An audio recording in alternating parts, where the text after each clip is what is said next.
Hello दोस्तों, welcome to medicine diary. दोस्तों, आज के इस वीडियो में हम बात करने वाले हैं बीटास्टिन टैबलेट के बारे में, जो एक एंटी वर्टिगो टैबलेट है। और ये जो बीटास्टिन है वो दवाई का मूल नाम है, यानी आप जेनरिक नेम भी बोल सकते हैं। यानी जो ये बीटास्टिन है वो एक ड्रग होता है।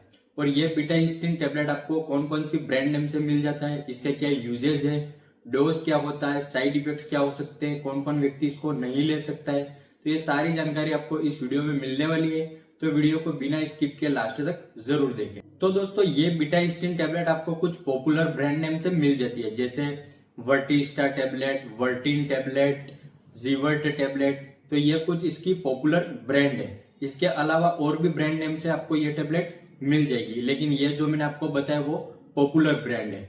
और दोस्तों, ये बीटास्टिन टैबलेट माउथ डिजोल्विंग फॉर्म में आती है, यानी आपको बहुत से ब्रांड नेम के साथ एमडी लिखा हुआ मिल जाएगा। एमडी का मतलब होता है माउथ डिजोल्विंग। तो जिस ब्रांड नेम के साथ एमडी लिखा हुआ होगा तो वो टैबलेट आपको पानी के साथ नहीं लेनी है, वो माउथ डिजोल्विंग टैबलेट होती है। और जिसके साथ नहीं होगा वो आप पानी के साथ ले सकते हैं। और स्ट्रेंथ की बात करें तो ये बीटास्टिन टैबलेट आपको 8 mg, 16 mg, 24 mg और 48 mg इन अलग अलग स्ट्रेंथ में मिल जाती है। तो मरीज की कंडीशन के हिसाब से डॉक्टर द्वारा इसका जो डोज है वो डिसाइड किया जाता है, कितने mg की टैबलेट देनी है। तो ये अलग अलग स्ट्रेंथ में आपको मिल जाएगी।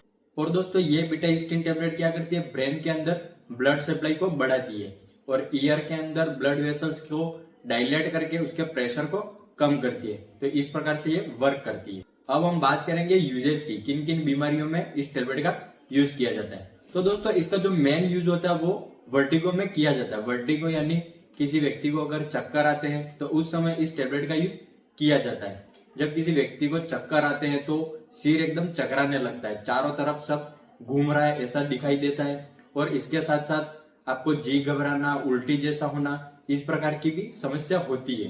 तो ये होता है जब वर्टिगो होता है। और दोस्तों, ये वर्टिगो की प्रॉब्लम आपको माइग्रेन, सिर दर्द की वजह से हो सकती है, या वायरल इन्फेक्शन से हो सकती है, या फिर किसी दवाई को लेने से भी हो सकती है। और अगर आपको सिर पर या गले में कोई चोट वगैरह लग जाती है तो उससे भी आपको वर्टिगो की प्रॉब्लम हो सकती है। और अगर कान में आपको किसी प्रकार की समस्या है तो उससे भी आपको वर्टिगो की प्रॉब्लम हो सकती है।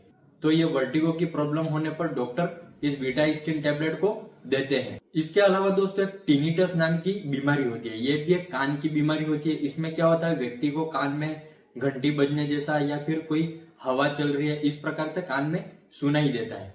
तो इसको हम कहते हैं टिनिटस। तो इस समस्या में भी डॉक्टर बीटास्टिन टैबलेट को देते हैं।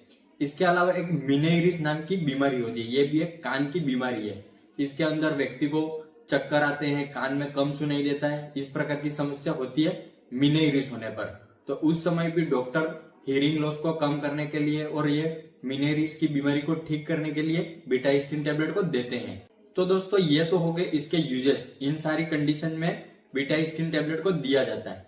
अब हम बात करेंगे कुछ कॉन्ट्रा इंडिकेशन के बारे में। यह टैबलेट वर्टिगो के लिए तो बहुत अच्छी है ही, वर्टिगो में बहुत अच्छा काम करती है, लेकिन किन किन व्यक्तियों में इस टैबलेट को नहीं देना है यह जानना भी बहुत जरूरी है।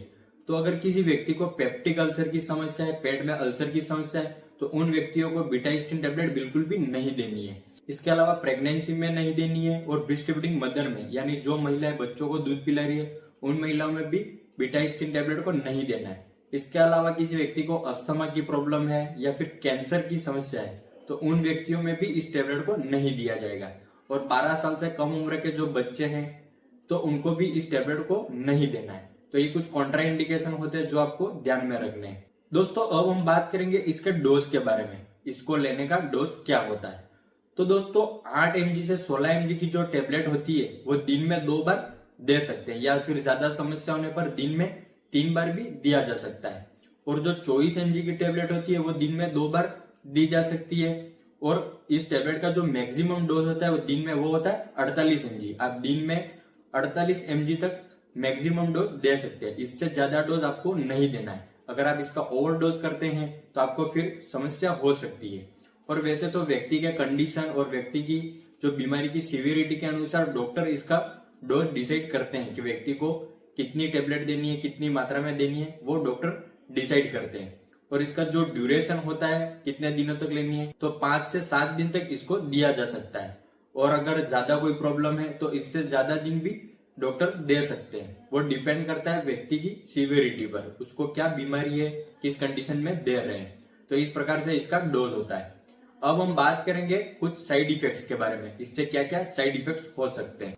तो इससे कुछ कॉमन साइड इफेक्ट्स हो सकते हैं, जैसे सिर दर्द हो सकता है या एलर्जिक रिएक्शन हो सकता है, स्किन पर खुजली चलना, रैशेज होना, इचिंग होना, इस प्रकार की समस्या हो सकती है। या फिर पेट दर्द हो सकता है, पेट में गैस बनना, या फिर हार्ट बर्न होना और वोमिट आने जैसा हो सकता है। तो ये कुछ कॉमन साइड इफेक्ट्स है जो आपको इस टेबलेट से हो सकते हैं। अगर आपको भी इस प्रकार के कोई साइड इफेक्ट्स दिखते हैं या इसके अलावा और कोई साइड इफेक्ट्स इस टेबलेट से होते हैं तो तुरंत इस टेबलेट को लेना बंद कर दे और अपने डॉक्टर की सलाह लें। तो दोस्तों ये थी सारी जानकारी बीटास्टिन टेबलेट के बारे में जो इस वीडियो में मैंने आपको बताई है। अगर ये जानकारी आपको अच्छी लगी हो तो वीडियो को लाइक कर दें और हमारे चैनल मेडिसिन डायरी को सब्सक्राइब कर लें। आपको हमारे चैनल पर दवाइयों से जुड़ी सारी जानकारियां मिलती रहेगी।